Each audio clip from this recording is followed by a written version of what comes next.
रानी ने किला छोड़ दिया। 27 फरवरी सन 1954 में ईस्ट इंडिया कंपनी का लक्ष्मीबाई को यह आदेश मिला था कि वह मासिक वृत्ति स्वीकार कर ले। उसे राज्य से कोई मतलब नहीं रहेगा। उसके कुछ दिन बाद ही 25 मार्च 1854 को कंपनी सरकार ने झांसी के खजाने से 6 लाख रुपया निकाल लिया।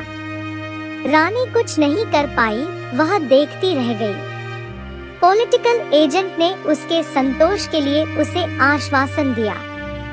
उसने बतलाया कि कंपनी सरकार यह 6 लाख रुपया दामोदर राव को बालिग होने पर ब्याज सहित लौटा देगी।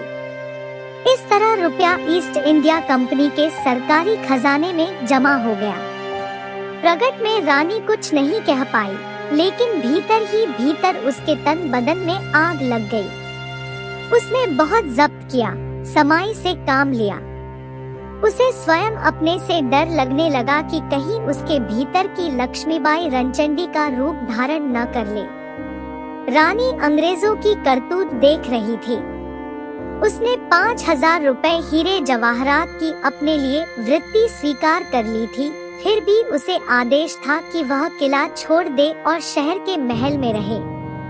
यह कहा गया कि जब तक दामोदर राव बालिग नहीं होता तब तक राज्य की बागडोर कंपनी सरकार के हाथ में रहेगी और तभी वह 6 लाख रुपया भी उसे मिश्रधन के रूप में मिल जाएगा।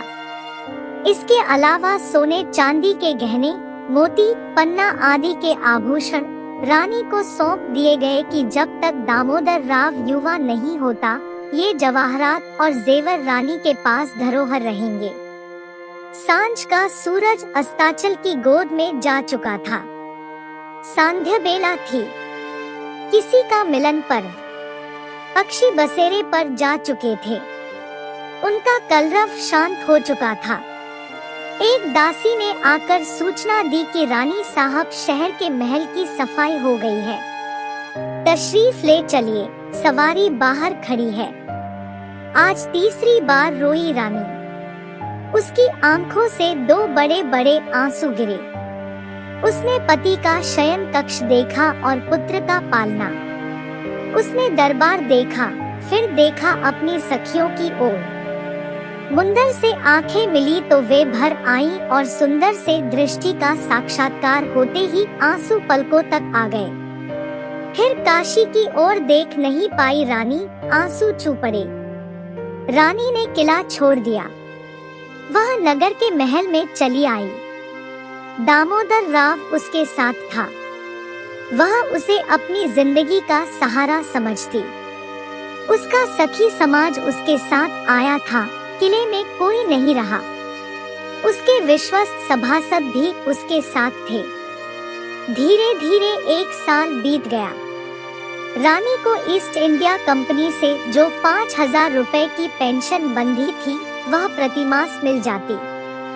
रानी भी राज्य कार्य में हस्तक्षेप नहीं करती। वह उस दिन की प्रतीक्षा कर रही थी जब दामोदर राव जवान होगा। कंपनी सरकार के प्रति रानी के मन में विद्रोह की भावना घर कर गई थी। वह अंग्रेजों से न्याय चाहती थी, लेकिन वहाँ सुनवाई नहीं होती। किसी की बात पर भी ध्यान नहीं दिया जाता। देश की जनता बहुत दुखी थी। वह अत्याचार सहते सहते दुखिया हो गई थी। किसानों से कर बेरहमी से वसूल किया जाता। न देने पर उनके जानवर खोल लिए जाते। झगड़ा करने पर उनकी झोंपड़ी जला दी जाती। यदि कोई हमलावर होता तो उसे गोली से उड़ा दिया जाता। इस तरह देश क्रांति के रंग में रंग रहा था। लोगों के मुंह बंद थे, लेकिन उनके भीतर आजादी की आग जल रही थी। 10 मई को प्रातःकाल मेरठ की छावनी में सैनिकों ने कुछ गड़बड़ी की। यह सन 1859 था। गदर की नींद यहीं से पड़ी। इंग्लैंड से भारत में जो कारतूस आते थे उन पर गाय और सुअर की चर्बी लगी होती। उनका प्रयोग करने से पहले उन्हें दांतों से काटना पड़ता था। भारतीय सैनिक इससे परहेज करते। 10 मई 1859 को मेरठ छावनी में सैनिकों ने कारतूस चलाने से इनकार कर दिया। वे विद्रोही हो गए। रानी को यह समाचार मिला। वह भी योजना बनाने लगी कि अब वह समय दूर नहीं जबकि वह अंग्रेजों से लोहा लेगी। रानी अपने सखी समाज में बैठी देर तक मंत्रणा करती रही। उसके बाद ही उसे नित्य नए समाचार मिलने लगे कि दिल्ली में भी क्रांति की लहर दौड़ गई है। भारतीय सैनिक अंग्रेजों के दुश्मन हो रहे हैं। आगरा में भी हलचल मच गई। अंग्रेजों की रेजिडेंसी में भगदड़ मच गई।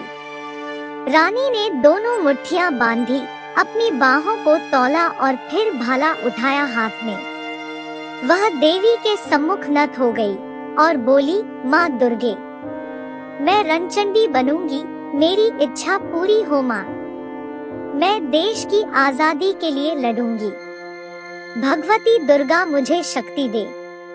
बस फिर क्या था, रानी का महल एक अच्छा खासा अखाड़ा बन गया। दिन भर वहाँ शस्त्रास्त्रों का अभ्यास होता, सेना का मोर्चा बनाया जाता। उसकी व्यूह रचना कभी काशी करती, कभी सुंदर। मुंदर का हाथ कमाल का था। वह तलवार बहुत अच्छी चलाती। बालक दामोदर राव भी पीछे नहीं रहता, वह भी उस अभ्यास में भाग लेता। रानी को यह देखकर प्रसन्नता होती। वह कभी कभी अपने सहयोगी रामचंद्र राव से कह देती, देखो राव, दामोदर राव शूरवीर होगा, इसीलिए उसकी शिक्षा का भार मैंने अपने ऊपर ले रखा है। झांसी के किले में अंग्रेज सैनिकों से भारतीय सैनिकों की संख्या अधिक थी। दोनों पक्षों में असंतोष फैलता जा रहा था।